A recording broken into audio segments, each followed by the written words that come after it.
So listening is not the act of hearing the words spoken. It is the art of understanding the meaning behind those words. And when people say you're not listening to me, and we simply parrot back the words that they were said, congratulations, your ears work. That is the act. That is the act of listening. But the art of listening is creating an environment in which the other person feels heard. Now you notice what I said there. The other person, and I used an emotional word, feels, right?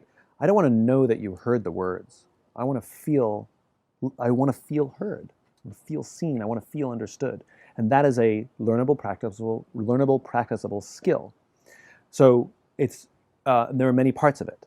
It's things like replacing judgment with curiosity, right? That's a hard thing to do. We're a pretty judgy group, right?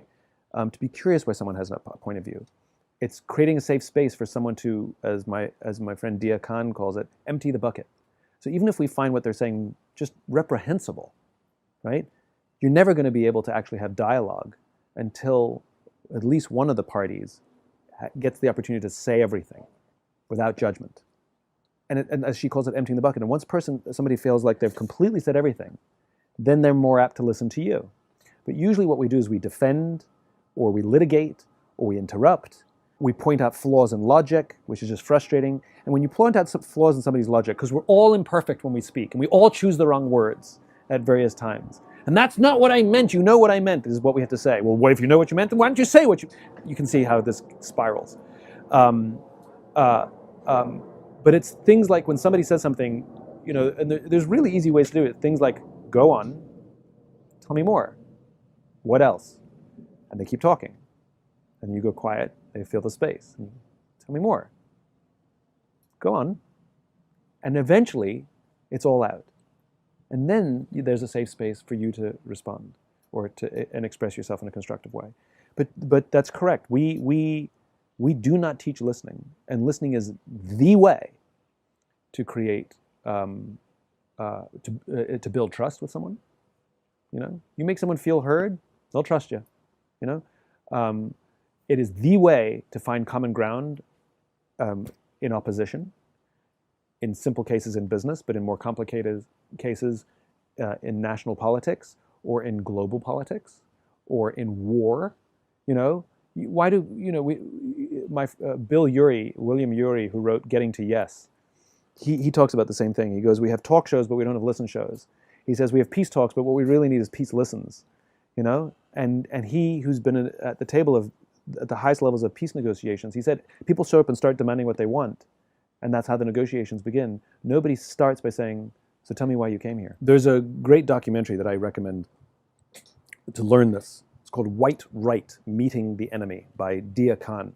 In a nutshell, Dia is a Muslim woman living in the UK who was trolled by white supremacists to the point where the police got involved because her life was at risk. They told her stay away from open windows. That's how bad it got. The way Dia responded was by moving to the United States and going to meet the white supremacists. And she brought her cameras. I mean, you can see it all happen in this documentary. And basically, she gave them a safe space to feel heard. Now, that sounds mad. Like, why should she give them a safe space to feel heard? They should give her a safe space. Yeah, fine, good. It's never going to happen. Dia sits down with these white supremacists, and she gives them a safe space to feel heard. It's extreme listening. And I say it's extreme because, they hate her, They don't just disagree with her. They want her off the planet. And she lets them empty their bucket, as she calls it. And then conversation begins.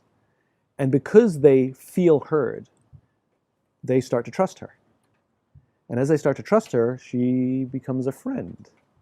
And then it creates this paradox where I'm supposed to hate this woman, but I trust her and consider her a friend. And what you see is one by one, these white supremacists, these diehard white supremacists, start dropping out of the movement because they can no longer reconcile their beliefs with reality.